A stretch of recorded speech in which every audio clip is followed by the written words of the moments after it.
Hello, we're live on the special episode of the Hofcast tonight. We had our normal weekly episode last night with coaches that are moving on to regionals this week.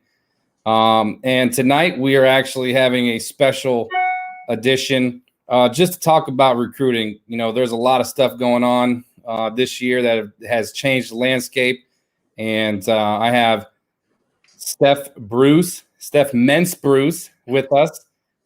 She has extensive background in recruiting and coaching, being a coach at Notre Dame College at the D2 level, coach at CSU at the D1 level, high school, AAU, you name it.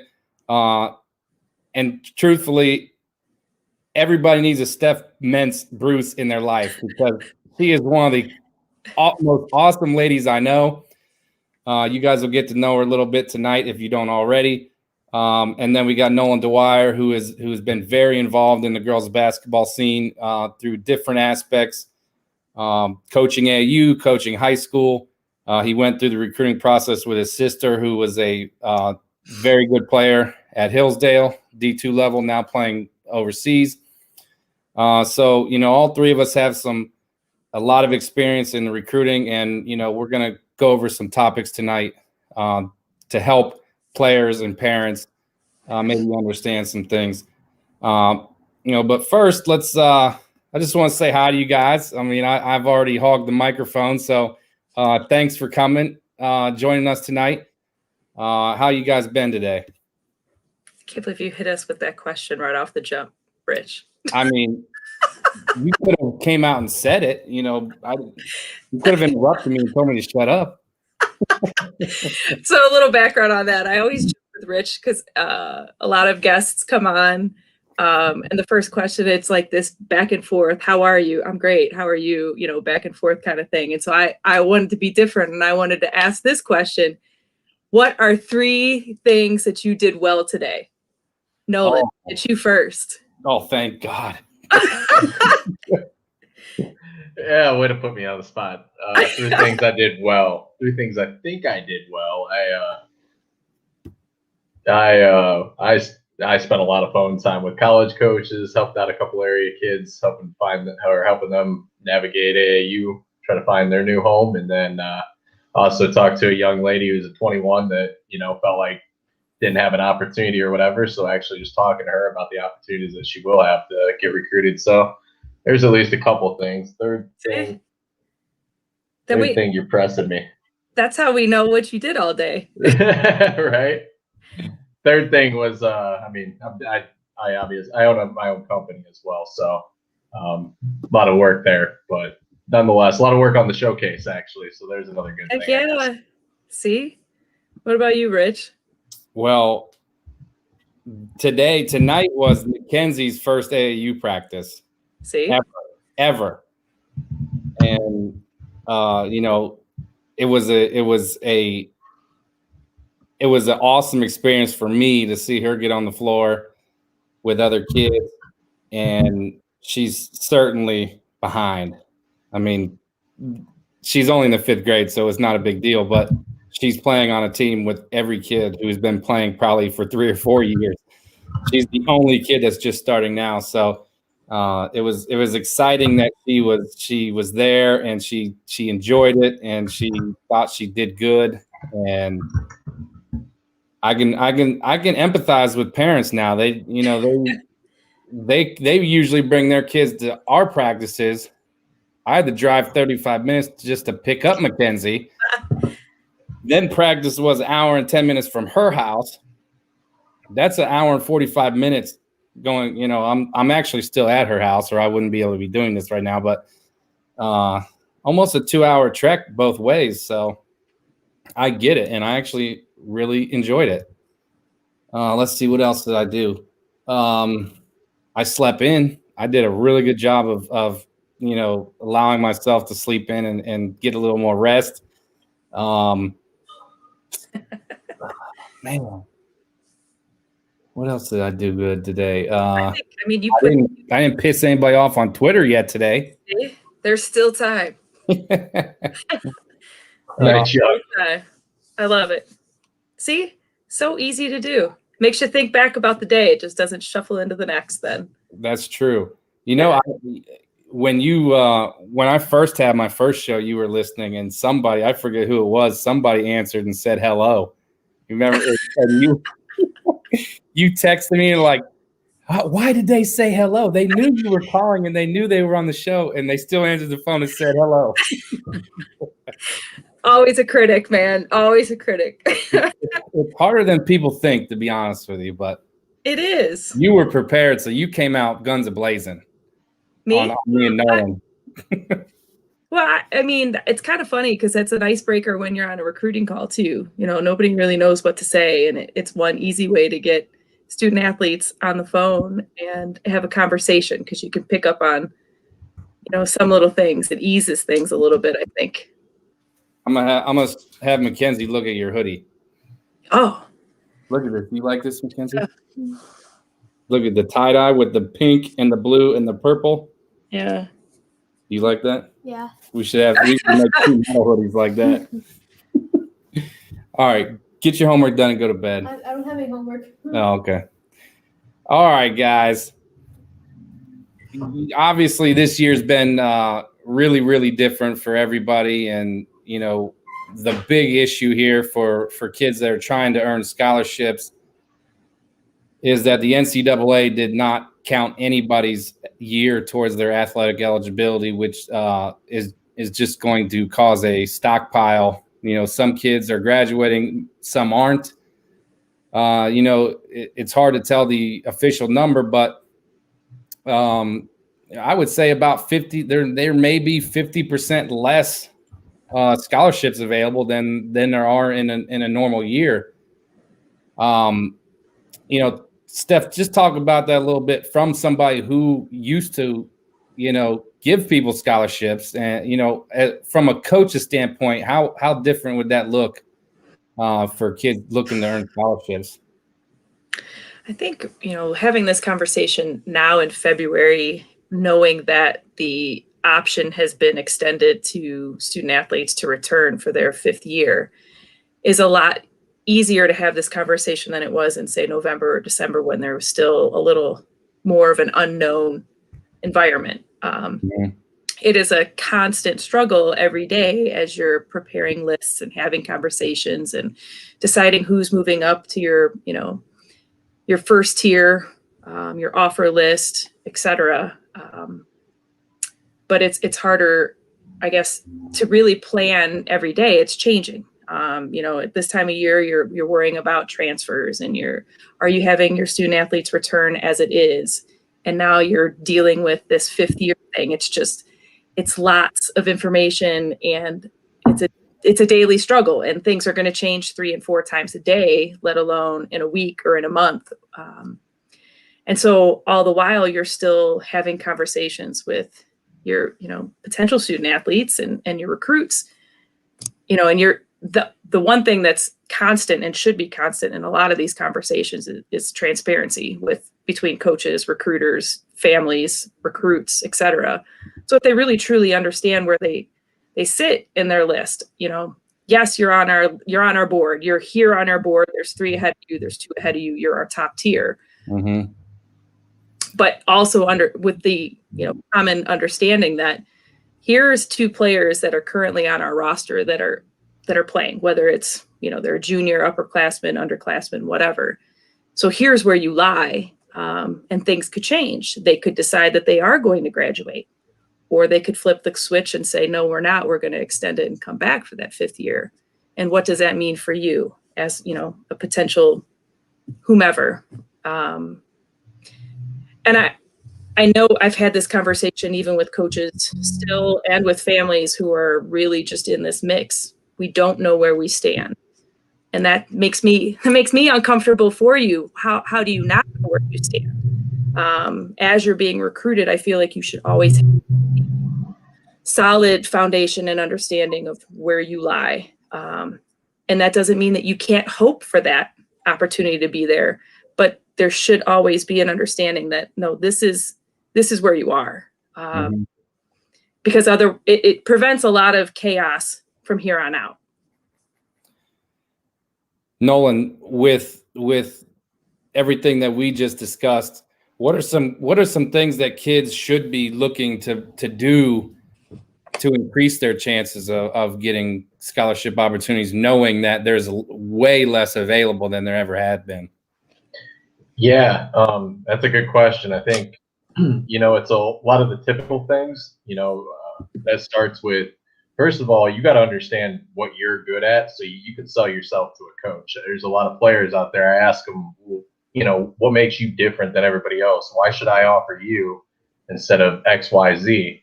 And they can't give me 3 reasons why they're better or what makes them a different level player than somebody else. Yeah. And then you get on the phone today with somebody and she rattles off, I'm in the gym a half hour before practice starts and an hour after practice. I do, I put up 10,000 shots for the elite club or whatever 10,000 shot club in the summer, and she's doing 30 or 40,000, like things like that. That's different. Like other kids don't do this. So I think the first thing is understanding yourself as a recruit, understanding what type of player you are and what kind of level opportunities are realistic for you. And then start with those opportunities. I think it first starts with doing your homework as far as figuring out what schools align with your common interests. So that starts with your major, what you're looking or what kind of school you're looking for, big school, small school, city school, rural school, all that type of stuff, figuring out what fits. And then I think one simple thing that recruits can do is email those college coaches, let them know who you are, get out your highlight film and as well as your full game film, a couple of your best games, and just giving them a little bit of background on yourself, why you're a good fit for their program, understand what's leaving their program, understanding what type of offense, defense they play, how you fit into that whole system. Then as far as like physical opportunities, I think that's one thing you can proactively be doing, boys. As far as actual opportunities, filtering through the noise is going to be more important than ever. I see a lot of these, we're broadcasting live streams to da-da-da-da-da-da-da-da. Well, that really doesn't mean jack if coaches' eyeballs aren't actually on it. And more importantly, from a recruiting standpoint, what makes kids different that are going to play at the scholarship level typically are the little things that you really can't pick up on film or just film. It's how they communicate on the court. It's how they interact with their teammates. What kind of things are they talking through with teammates? Are they getting their team through the offense? All the little stuff adds up, and that's what college coaches are really looking for. So they need to see you live. So that's my way of saying filter through the noise on events, where AAU teams are going to play. That's going to be more important than ever, making sure that you're actually playing in front of live eyeballs. And then the last thing I'd say, obviously, is showcase opportunities and then also your AAU events. Make sure that you're picking the right AAU team, which I'm sure we'll talk a little bit more about, but that's going to be more important than ever, making sure that you're actually in front of the coaches you need to be in front of. It doesn't really do you any good to run with a whole bunch of D1 players that are getting seen by D1 coaches, but no D2 coaches are watching you if you're a D2 caliber player. So finding the right fit is going to be really important. Understanding, getting playing time where you're at. But I mean, those are the things that typically affect any AAU season, right? I'm glad that you mentioned the live stream, and Steph, you can kind of attest to this. When you were coaching, it wasn't as prominent as it is now, obviously, but the whole live stream thing, it's kind of like a smokescreen. Most live streams are so terrible quality. It's hard to see much. It's certainly hard to see numbers. It's laggy. I mean, it's just so hard to gauge how good a kid actually is and what they're actually doing. Some of them are so far away from the court, you can't hardly tell, what's going on. Unfortunately right now, D1s, all they can do is watch online. So it's kind of a catch-22 for them, but it should mean that kids should be on the floor in events where coaches are actually at as much as possible, because these live stream, they're not, what they're presented as. They're not a end all be all. Coaches still want to see some game film or whatnot. For the All Ohio camp on the 14th, we're actually recording it and then sending it out. So the quality of the film is much better, and we don't have to worry about any kind of reception or anything, whether the feed is laggy or not. But, another thing, and I want to ask Steph this and kind of have you just talk about this. In years past, I've always told my kids, you can send out a bunch of emails, but anybody who is coached knows you get hundreds of emails a day. And these coaches do not go through their emails like people think they do. I mean, if it's from someone they know, they'll probably click on it. If it's a name that they might recognize, they might click on it. But Steph, you guys when you were coach, you probably got 200 emails a day. And I know you guys didn't look through those one by one. But this year, it's almost imperative. Like I tell my kids now, hey, what might not have been 100% effective in the past, you can't leave any stone unturned at this point. If it's a bunch of emails, it's a bunch of emails. Can you talk a little bit about the email, even now as opposed to maybe in the past? Sure. More importantly, what should be in it too? I think that's something else that kids need to hear. So on a daily basis, whether you're a recruiting coordinator or you're just a member on the staff, I mean, coaches, players, parents they're pulling up schools and they're seeing names, and whoever has an email on there, they're sending their information. Mm-hmm. And sometimes the way certain schools' websites are, they do that on purpose so that you're not just sending all of this information to the head coach and, et cetera. But from a perspective of, I'm a high school coach or I'm an AAU coach and I'm trying to get my information to someone, yes, you're going to exhaust all of your resources and you're going to send it to whomever, because it does get to the proper hands. Bigger staffs have graduate assistants who siphon through emails, and they do. And I can say this because we did it at Cleveland State. We did it at Notre Dame College. You did not delete an email without opening it and seeing what it was about. Because no matter the size of your program, big or small, you never know that there could be something there that you need to see. And typically you would just respond, thank you for your information. Someone will reach out to you with the next steps, blah, done. If it was a situation where you weren't going to be responding, you're at least going to call a coach or reach out to someone who can get in touch with that player and just say, hey, we're full or whatever. So are you saying that when you were coaching, you would respond to every email in some form or fashion? Some form or fashion, whether it be, depending on the age of the student athlete. It may be sending a bio questionnaire from camp, something that, they would then return, just so you keep the dialogue going. It's never just a delete and never respond. No, you are a saint. I'm going to go back to what I said at the beginning. This is why people need a Steph Bruce in their life, because you would have to be in the vast majority that do that. And kids can probably attest to that because they send out emails all the time and get no response whatsoever. So sometimes, sorry, Rich, sometimes the response isn't coming from me. Sometimes the response is going to be some other type of communication. Okay.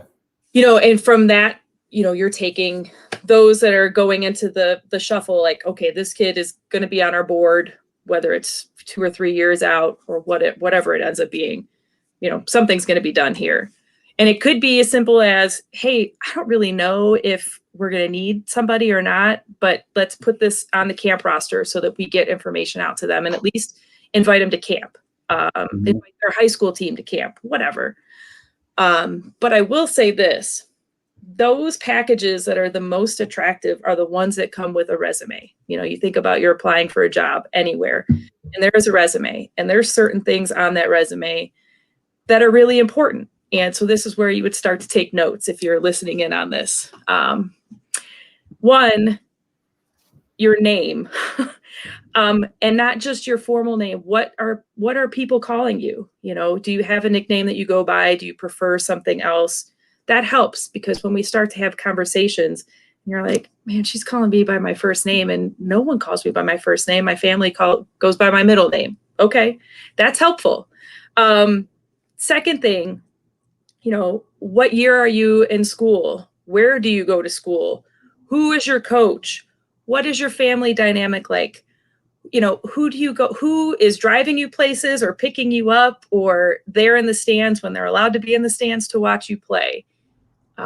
Just other things like, what are you interested in school? Do you have anything that you're thinking about when you get to college? And if you don't, that's great.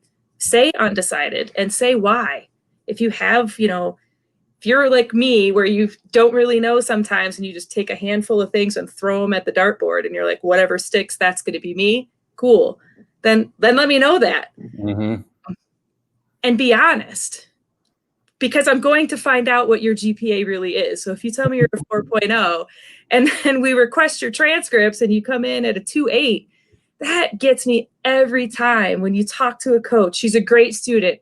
Awesome. Let me tell you what great is. A great student is a 3.8 or higher. She's a great student. When you come in, she's an average student. Average is 3.0. That's average. It's still good. It's not great. You know, and then same thing with the ACT, because if it's taken, it's on file and you guys can find out. And right. I hate when kids say I haven't taken it just because they think they want to keep their score to themselves because they're not happy with it. But if it's taken, it's on file somewhere, and coaches will know that. And, you know, like you said, it's always best just to be honest, straight up. Hey, I didn't do as good as I wanted to. You know, you guys understand that, well, coaches understand that not everybody's a great test taker. You know, it sometimes it takes once or twice or more to get a good score. So yeah, honesty is always obviously the best policy on that stuff, because you guys are going to find out one way or another. Well, and from the other perspective is, yes, I coached at the mid-major level, but I also coached at the D2 level, and I was a D3 kid. And so let me tell you about why it's important. D3s and D2s are trying to package you, and they're trying to package you. Everybody wants to be able to provide you an opportunity, but they also understand the financial aspect of it. And if we can put it together where we can package you, you know, I'm speaking to my D2s and my D3s out there, that they have a really good opportunity to help you get where you want to go, with a variety of different opportunities. And so help us help you when it comes to that. And then from there, it's just contact information, you know, just make sure it's relevant. And and this is where it gets crazy, because I know we're going to talk about it. When you put an AAU program down and you put a coach's number there and you send it to us or whomever, and when we get to make that call and then you don't play for them anymore because you're one that jumps ship a lot, that's a warning sign.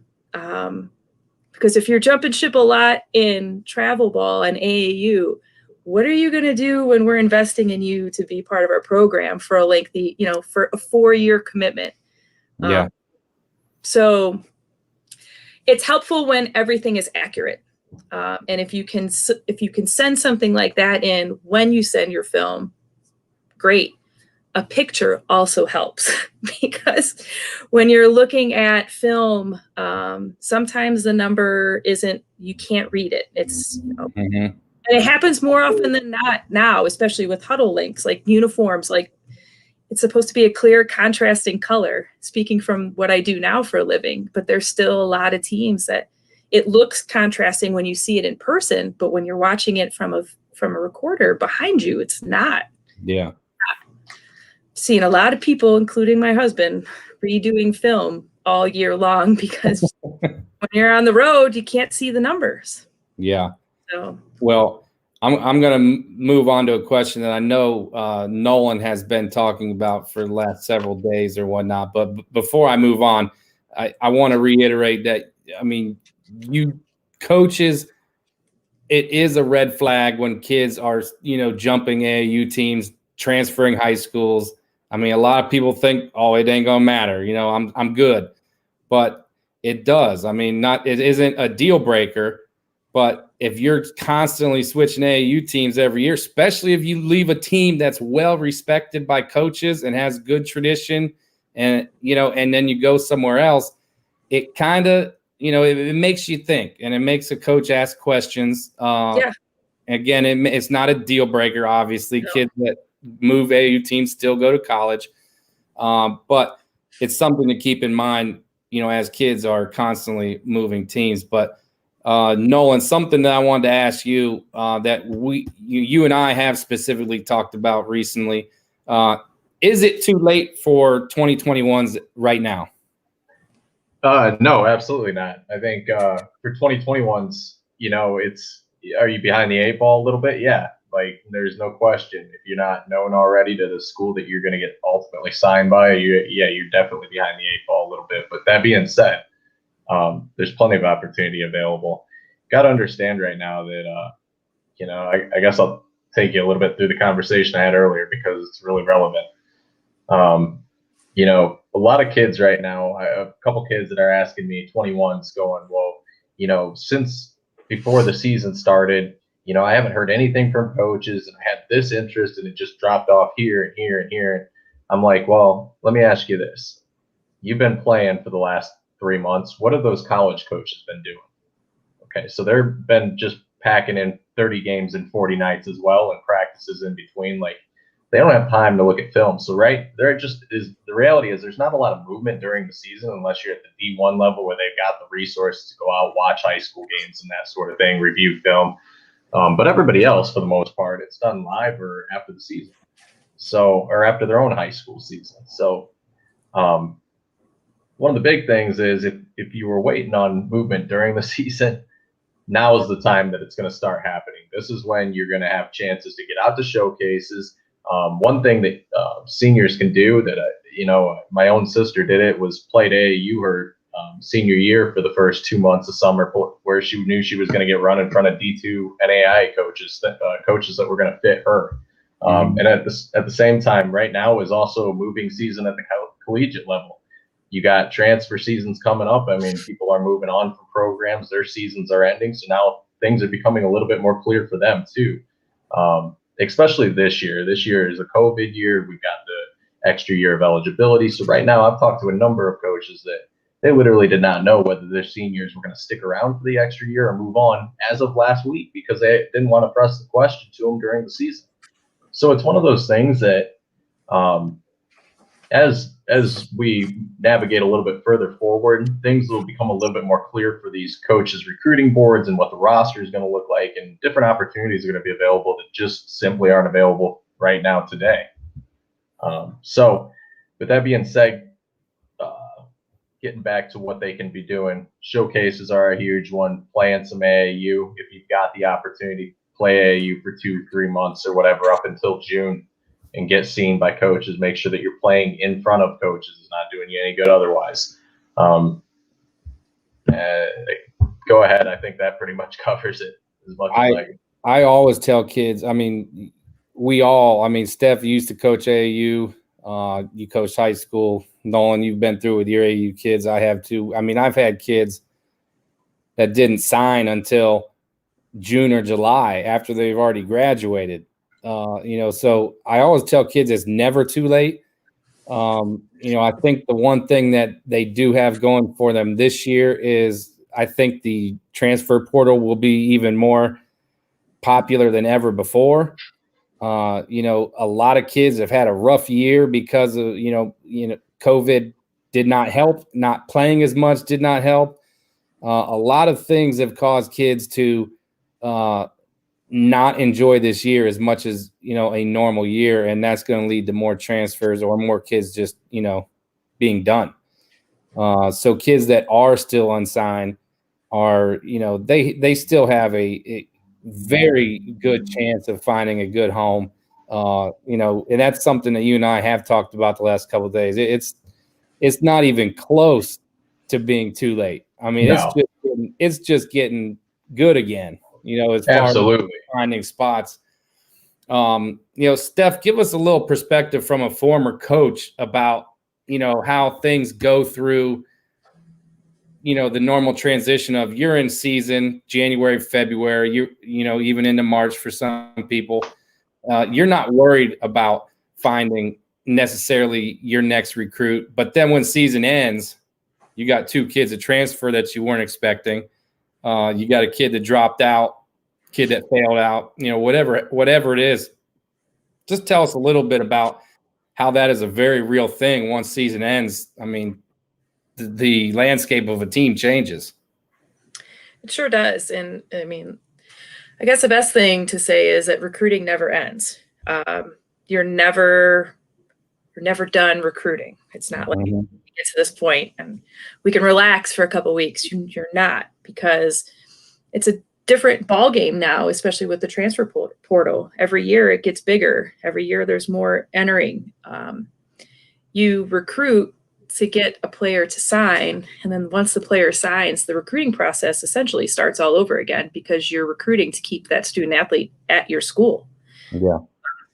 And so you're making sure that you're fostering a great environment, and so on and so forth. But as far as recruiting during the season versus when your season ends, it just changes slightly, because typically as soon as your season ends, all of the coaches are going out instead of just 1 or 2, or, this week it's this coach traveling, next week it's this coach traveling. So once the season ends and you have that little break in between before your next set of workouts start,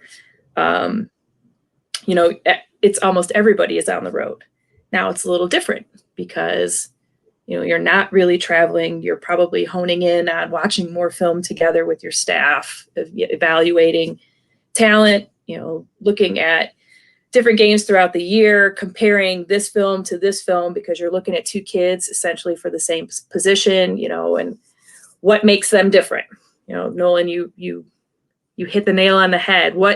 What are you doing that's different than anybody else out there? How are you separating yourself as a student athlete that makes you noticeable a little bit more? It really is. It comes down to that, because you're literally sitting in a room with your coaching staff and you have charts and boards all over the place and you're looking at them. The biggest thing is, when you're evaluating talent and you're asking coaches for their perspective, and you've only been able to see this student athlete on film, well, you don't really know what she looks like in person, because you may or may not have seen her in person. So is she 6'1" or is she 5'11"? And so coaches tell you things, you're relying on other people. And so we talk about how relationships are extremely important. As a coaching staff at colleges, it's really important because of situations like this. Someone is going to tell you the truth. No, coach, so-and-so is 6'1" that plays for us. We play her twice a year. She's 5'11", and you need those things. Because you sure as heck don't want to bring a kid in and offer somebody and they say yes. And then all of a sudden you're thinking, I might make you a better shooter, but I'm not making you taller. So it's true. And so I would imagine that as a coach, you guys have been through the terrible height measurements many times. You probably just assume a kid is an inch or 2 shorter than what they say they are, or what their coach says that they are anyway at this point. Right. It is, I think, something that is always so important for these kids to remember, and especially in like the age of the social media being such a hype machine, and everyone thinks that they put their highlight tapes on Twitter, they're going to get offers. Like, the bottom line is, and you can correct me if I'm wrong, you coaches, college coaches want to see kids in person, and a lot of times that is the final. They have to see kids in person. Now, granted, now it's different for D1s because they haven't been able to see anybody in person. And obviously the top tier kids are always the exception. South Carolina probably wouldn't have waited to offer Zia Cook, just because they didn't see her in person. But when we're talking the Walshes of the world, the Ashlands, the Notre Dames, the Youngstown States, the Cleveland States. I mean, those schools absolutely 98% of the time have to see a kid in person. And that was kind of the unfortunate thing this past year for kids because, I got several examples in our program. Araya Douglas, if she would have played in front of coaches this year, she would have had a dozen Division I offers. She ended up with none. Even the younger kids, Meredith Randulik, Nolan, you're pretty high on her. If she would have played if she would have played in front of coaches this past summer, good Lord. Yeah, she'd have a rack of offers. So it is different, but kids still have to understand that for most coaches, no matter what they see online, it's gonna end up that they need to see you in person somehow, some way. And thank goodness the coaches I'm talking to and Steph and Nolan, you guys may be hearing the same thing, that they finally feel like this coach or this recruiting ban is going to be up on May 31st, finally, because they feel like everybody's sick of it at this point. So hopefully that happens. I've heard a little both still. So hopefully I'm very hopeful, because at this point, I mean, we're almost a year that D1s haven't actually laid eyes on a kid physically. So it's a long time. That's a long window. If you don't mind me breaking in real quick, one thing I wanted to bring up kind of plays off that. I think even makes more kind of highlights the importance even more so of getting in front of live people that can speak knowledgeably about your game.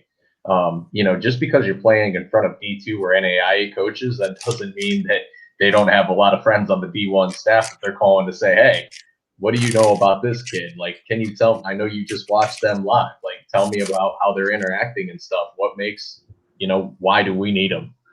And that's what I think is also going to become more important this year. I mean, you can't bank on that ban getting lifted on May 31st. Nobody can.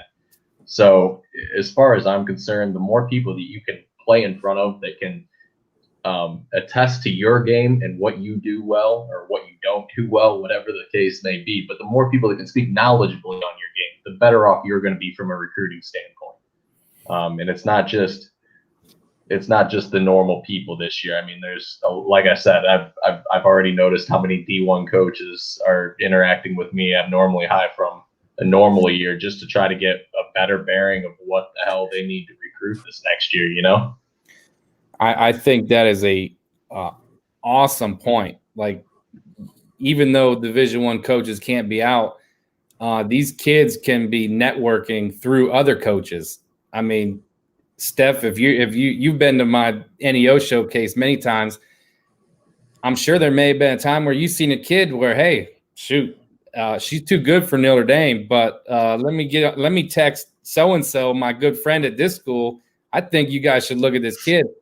Like, that is a very real thing, and it's even more important right now, because like you said, Nolan, you got to play in front of the people you can play in front of, and then hope that you impress them enough that they are going to pass the word on about you if you're good enough. Or even a lot of these coaches, and Steph is one of them, got a Division I job after coaching D2 or D3.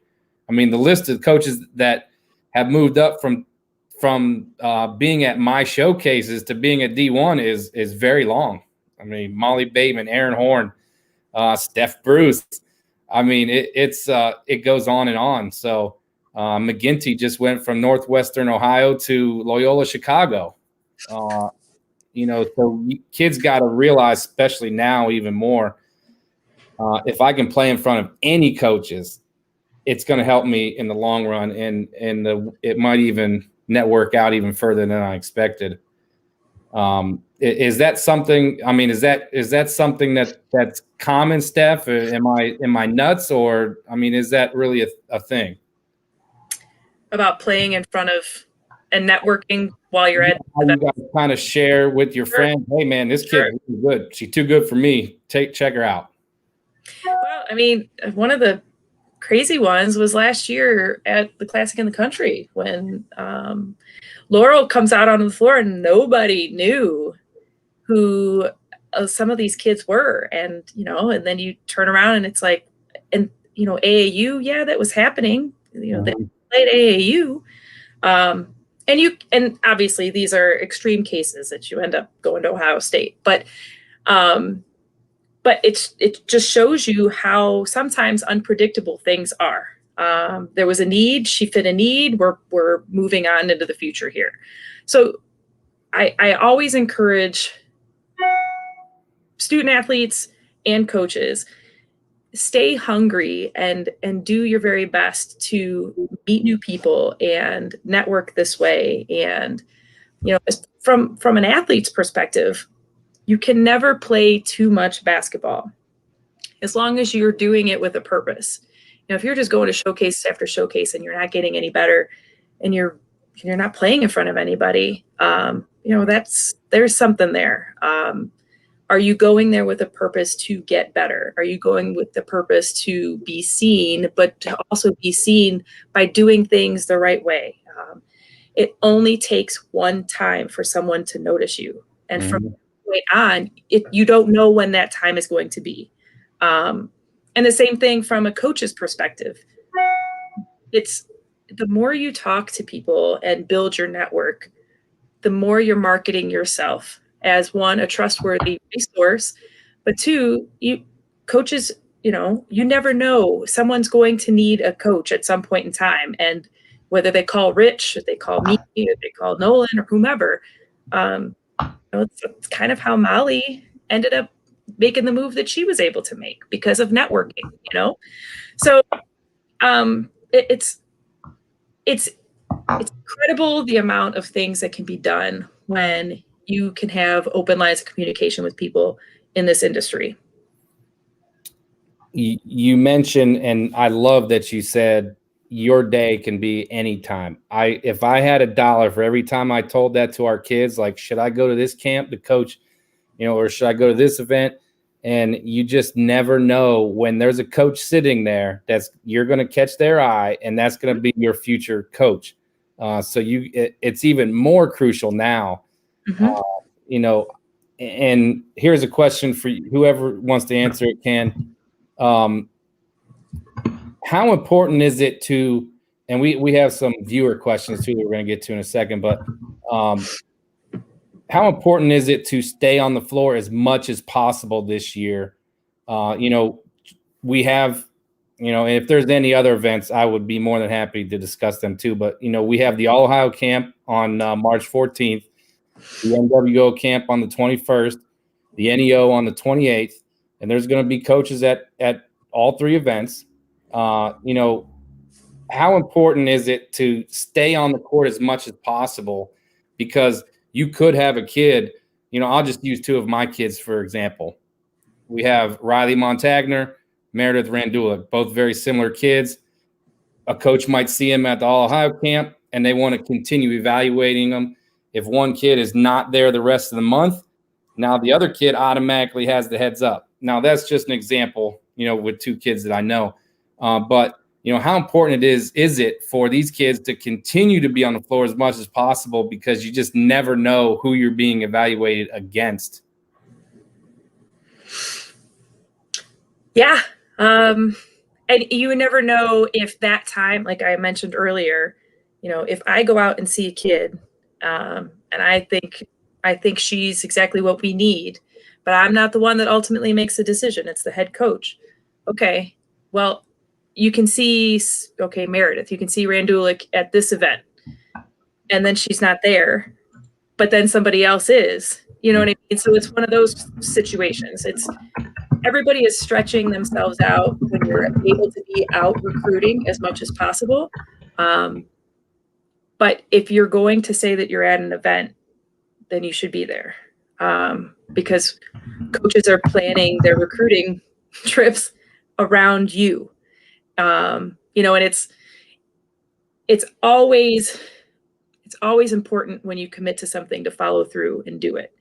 And accidents do happen, but please communicate that to the coaches that are expecting to see you at events, especially now when there's still so much unknown ahead of us. But even from the way that it used to be a year and a half ago when, you had so many days from a Division I perspective that you could be out, that, we want to use that day to see you. But if you rolled your ankle the day before, just tell us.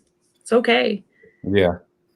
So we got one question here from Keith Curry. He asks, are exposure events like the Clash and the Classic even more important this year with the recruiting ban? Nolan? It's tough to say. I mean, you're not going to have. Are they more important? I'm not really sure. What really matters is, I think, in my opinion, is what coaches are going to be there, and are they the coaches that you want to be seen by? When you show up to an event like that, you've got coaches from all over the country there. And the reality is, 99% of the kids that I know in this area aren't leaving with that or outside a 5-6 hour radius of this area. So what good does it really do to have the other 75% of the country there, So with this type of event, obviously the D1s at least aren't slated to be there right now. So the biggest question becomes to me, what coaches are going to be there that are going to recruit my kids? So I think that kind of comes down to a team by team basis. Where are you from? What kind of coaches are you going for? What kind of setup do you have? But obviously being at those events is never going to hurt you. Word of mouth, like we said, is going to be strong or more important than ever. And, one other thing that if I could bring it back real quick was, we were talking about coaches and them moving. It's funny because, the MAC champions right now, those are both D2 coaches, or that whole staff pretty much came from a different level than the D1s. And it's funny to me how many times you talk to a kid and they're like, yeah, I stopped talking to this team because so-and-so, da-da-da-da-da, whatever. Well, and then fast forward 3, 4, 5 months later, and that same staff is now moving on to schools that they did want to get recruited by, but they just blew the bridge up behind them.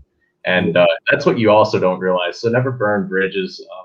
Never take any recruitment for granted. I mean, anytime a staff is taking their time to reach out to you, that's a big deal. It's flattering because they're getting paid to do what they're doing, and their job relies on them getting the players to ultimately keep their job. So if they're offering you an opportunity, they're ultimately offering you a spot of helping them ultimately make a living and help make the program better. So, I mean, it's a heck of a compliment for any staff to pay a kid, I think, too, and that's something to keep in mind. But going back to are they more important this year than other years? I guess that's a tough call. I think it's more individual teams it's going to come down to. But Steph might be able to answer that a little better than me.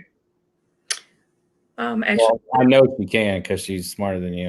No, but you've touched on something really important about coaches reaching out to kids. And if you're not interested, it's okay to say no.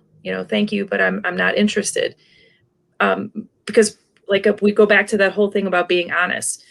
You don't answer the phone or you don't respond to the text, and this just keeps going. That's 30 seconds out of a coach's day that, if they're trying it every day or the head coach is trying to call you or whatever, it's okay to say no, thank you, but no, thank you. It's okay. And the other thing, and this is totally off topic, has nothing to do with Keith's question, and I'll get to that. But if for whatever reason you have been offered by a school and you're down to your final choices, it would be really great if you could make the phone call to say that you are not accepting that offer. It's one thing about being a good human being. And these coaches, like Nolan has said, have put in a lot of time, things that you don't even imagine they're trying to do to show how dedicated they are to coaching you and taking you to that next level as a student athlete. And as a person, it's a 2-minute phone conversation. Thanks, coach, for your time. I've chosen to go a different direction. That's it. But to this event, back to the Classic, I think every event is important. And like Nolan, started to get to know where you are location-wise, know the type of student athlete that you're coaching, and know the coaches that are going to be there. Put people in front of coaches that are going to recruit them. There's nothing more devastating to a player at big events when not one coach is on your court at all the entire time you're there. It's awkward as a recruiting coordinator. It was, awkward as an AAU coach trying to have that conversation with parents. Why did we drive all this way? Why do we spend all this money? Just be aware of your surroundings. I would say I don't think it's any more or less important than a normal year. I think one of the benefits of events like that is getting film against some better competition. You go to events like that and you can play better teams, more well-known teams that might carry a little bit more significance with the game film than if you would have, stayed in your hometown and played teams that no college coach even knows. I think that is a benefit. I think the more important thing is, are you playing on an AAU team that can get your name and your film out there to these coaches so you don't have to rely on live streams? For example, in our program, we tape as many games as we possibly can. There's probably 15 games, whole games of every one of our junior teams on YouTube, and those get sent out to 150 Division I coaches, 200 Division II coaches, and so on and so forth. So I think it's more important than actually the events you're at to be in a program and with a coach that actually has a network and relationships with coaches. Some of these smaller new programs, I mean, they'll get there, but they're trying to pull kids away from the programs that can put kids in position to be seen by saying, well, I talked to Xavier about you last month, and they might have 3 coaches that they know. So I think that's important for kids to understand when they're even picking a AAU team. What kind of tradition and past does this team have, and can this coach really put me in a position to succeed? Here's another question that came from Twitter. Do coaches look at kids from smaller and unsuccessful programs differently than going to a bigger, more well-respected program? Go ahead, Seth. I'll start. I think there's certain. It kind of just goes back to what I just said. Obviously, playing for bigger programs, more well-known programs, obviously brings a little bit of clout, and if you're playing at a Highland, you're getting seen year round. You're playing in the Classic. You play at a Solon. They're in the Classic every year. They get an opportunity, at least one opportunity to play in front of a lot of coaches. And it kind of illustrates how good a player is when they're playing against better competition on a consistent basis. But coaches also are finding the kids that need to be found. The list goes on and on. I mean, Renee Stempert, Renee Stempert and Sarah Loomis in that Ashland class. Sarah Loomis played at Division IV Malvern. Mm-hmm. There's like 35 kids in that graduating class, maybe, girls. Renee Stempert was from the Ashland area, and not a whole lot of people knew about her. Ashland found her. She had a tremendous career. Kids, there's examples of that probably in just about every program. So, I would say personally, and I'm excited to hear what you guys think, but I think it certainly carries some pros, but it certainly is not a deal breaker for kids that play at smaller programs. No, it's not. And, we talked about the whole thing with relationship building. There are going to be high school coaches out there that just aren't going to put in the extra effort to have their kids be seen. It happens. It happens all the time. But somewhere along the line, your schedule is posted everywhere. And like you mentioned, we make a living off of being very good at our jobs and knowing where players are. And you're driving out in the middle of nowhere more often than not when you're able to be out on the road. Going to, turn off this paved road to find a driveway for a school in an area you've never been to and you've lived in the state of Ohio your entire life. So, it happens. And, sometimes you might not find them as a sophomore, but you find them as a junior. And, there's so many outlets now that you can help market yourself or your daughter, son or daughter, with social media. All it takes is posting that, such and such had, this was their double, or they've done this, and it continues to trickle. But just know that it's not a deal breaker. And any chance that you get to provide an opportunity for this student athlete to be in front of coaches at these showcases, all it takes is one time. We just keep referring to that. It just takes one time.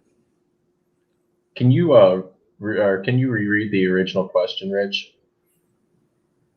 Yes, I can. Do coaches look at kids from smaller and unsuccessful programs differently than going to a bigger, more well-respected program? So I'm going to take this a little different. I would say that it does matter a little bit, especially if you're talking unsuccessful small programs. I mean, at the end of the day, things that make a scholarship level player different are the little things, the hustle, the effort, the consistent locking in on defense. And the things that I notice when you're talking about smaller unsuccessful programs is more that it's a detriment to the player. It's not that player can't play at that level, but they're not prepared to play at that level, so it takes longer. So I think that that's one area that it can definitely affect adversely.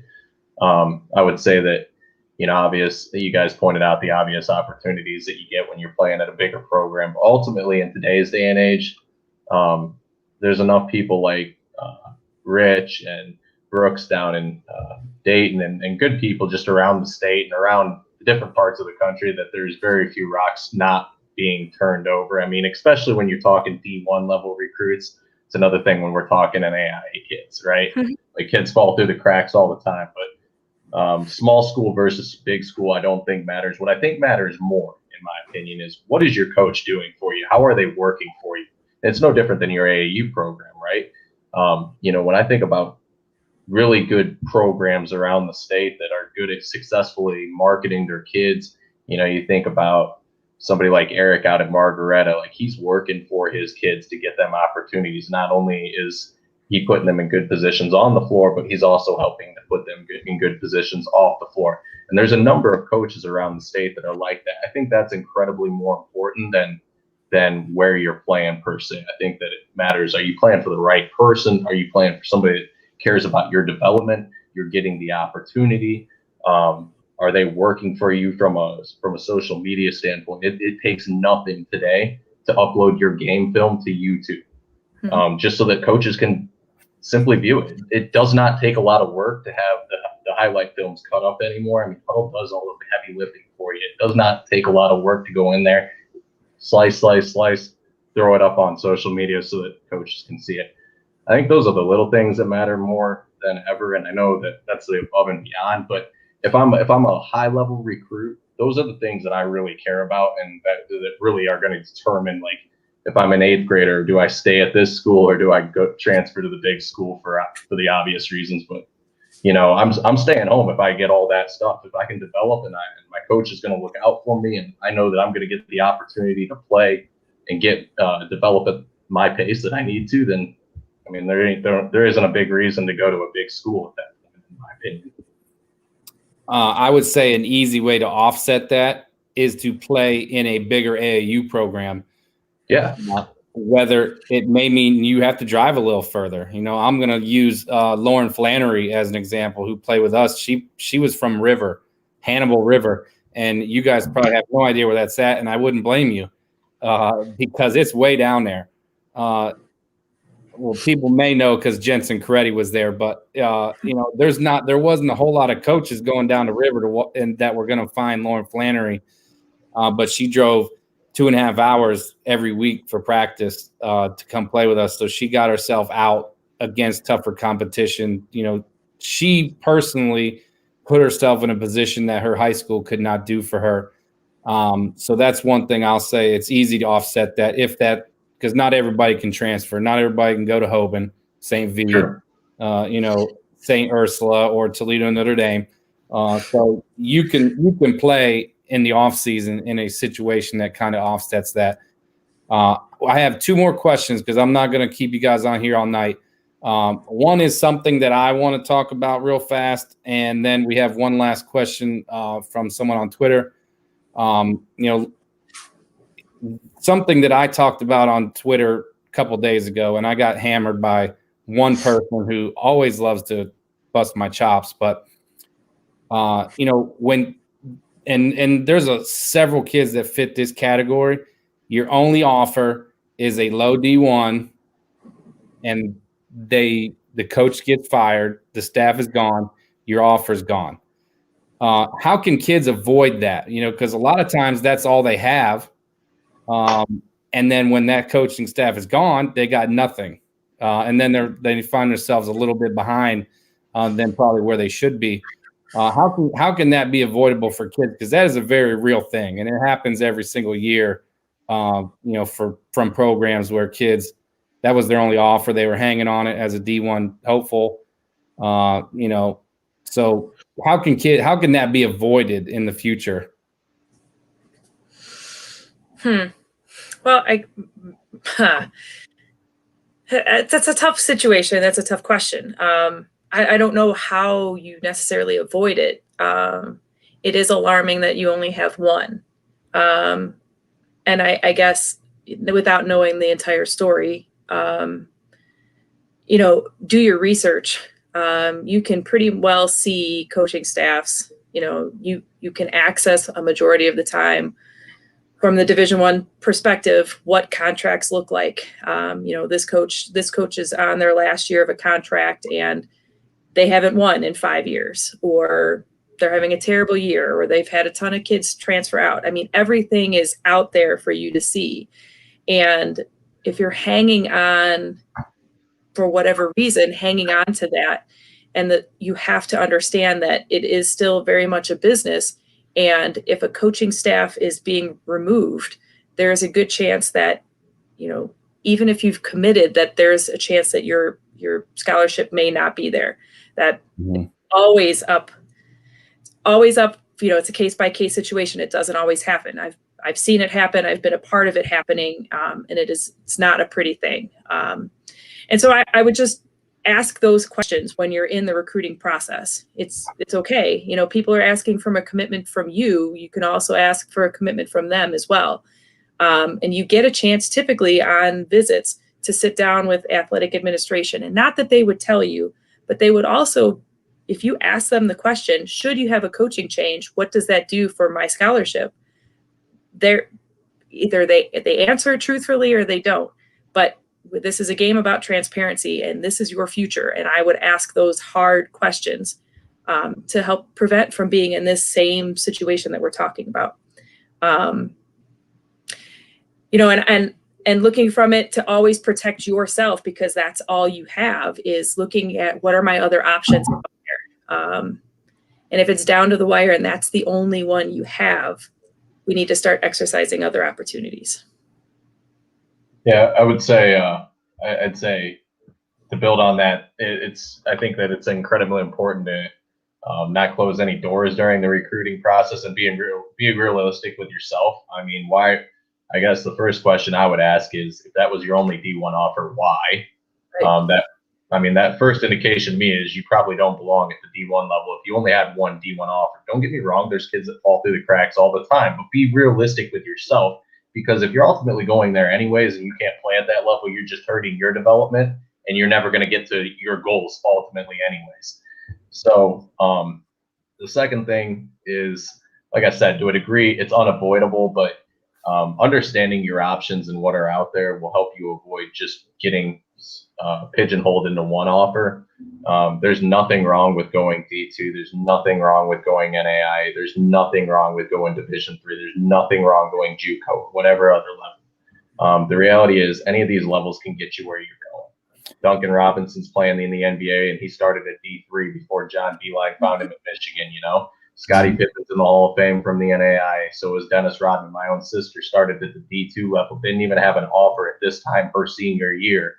And literally a month and a half later, she was signed to Hillsdale. And, that was the best thing for her. She was able enjoy her summers, study abroad, which was important to her at the D1 level. You don't leave campus in the summers. And knowing her lifestyle at the time or how she worked as a player, I mean, she was not a practice player. She was there when the lights came on, she showed up to play. But if she went to a D1 school, I think all the time, like, would she have ever made it to year 2, year 3? Would she have put in the time through the practices, or would she have just been like, F this, I'm done, and been done? But at the end of the day, she got to where she was going. She went to where the right fit for her. Ended up being all conference. She's playing professionally now. So for any recruit looking at any level of basketball, if you got only one D1 offer, the real question is that really the right fit for you anyways? And then start to find the right fit, because if you really got some talent and potential, you can unlock it no matter where you go. I would say you guys did a great job answering that. I would say it starts with awareness, because you can kind of, like Steph said, a lot of that stuff is beyond your control. It's all beyond your control as the player. Some of it's beyond the staff's control. I mean, they may want to stay there, but it's not their choice at a certain point. Just with the awareness would be very useful. If you know that this is your only D1 offer and that team is not winning ball games, there's a chance that staff is not going to be there.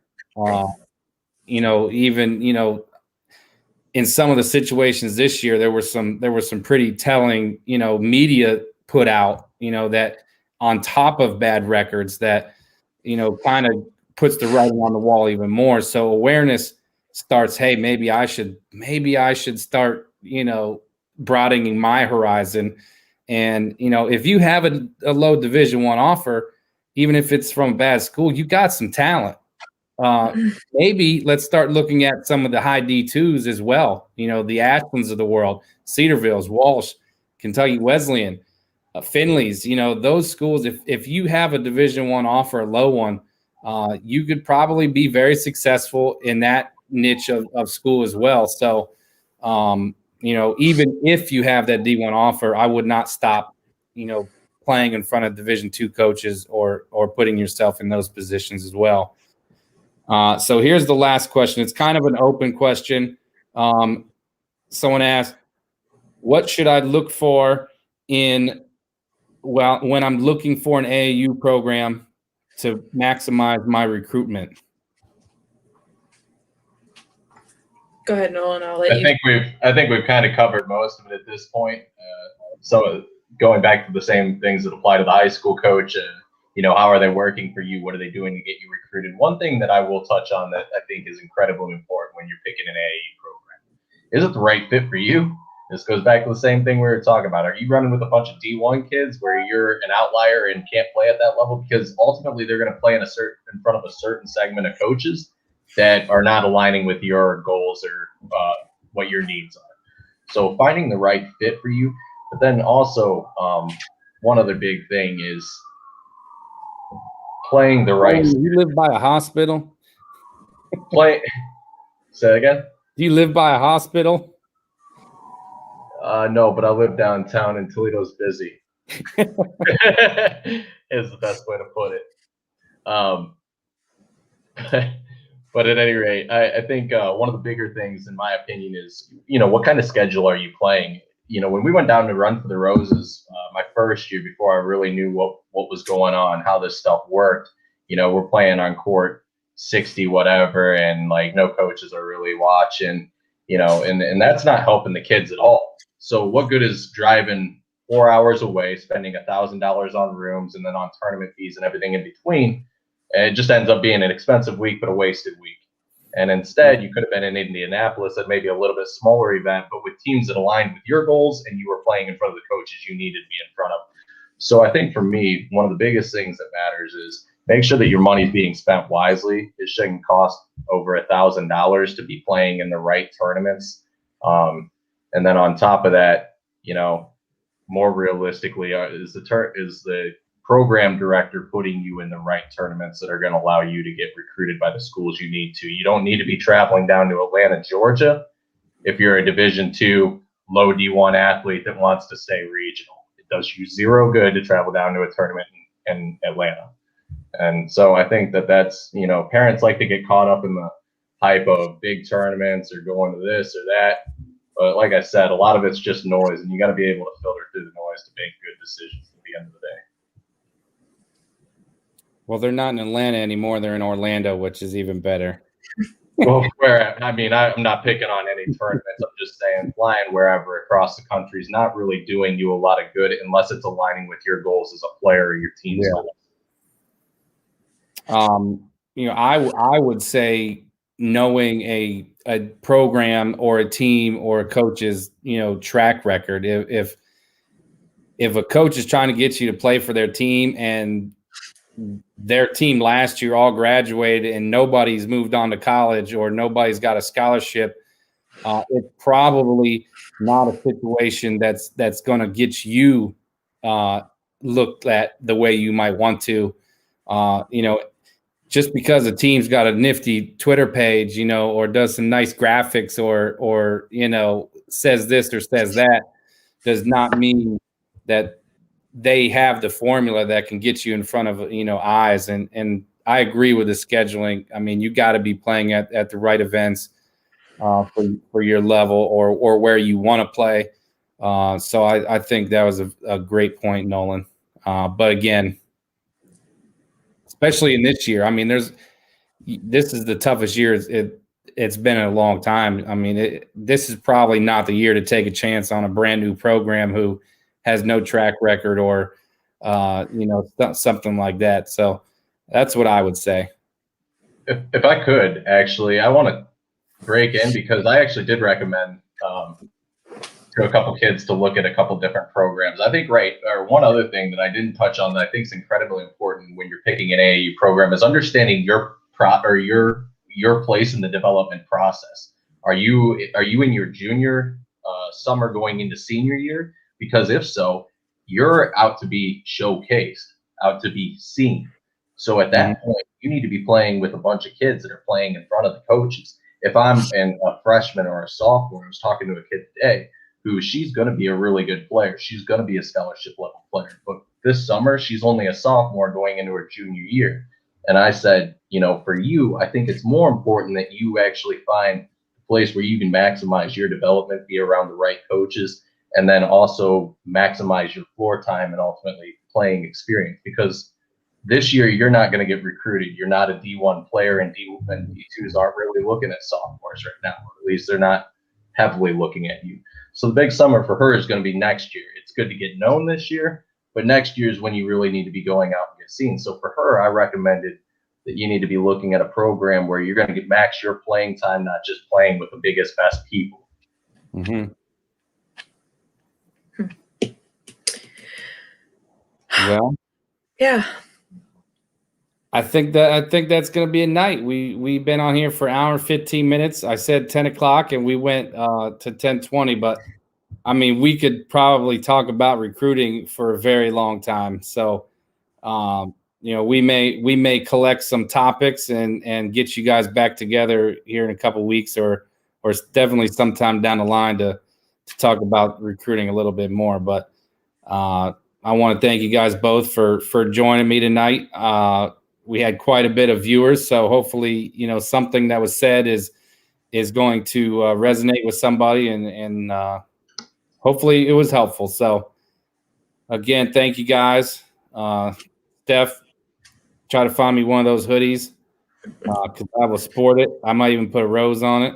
Hey, anything's possible. All right, guys. Hey, have a great night. Everybody, thanks for listening, and enjoy regional week, everybody. Heck yeah. Take care.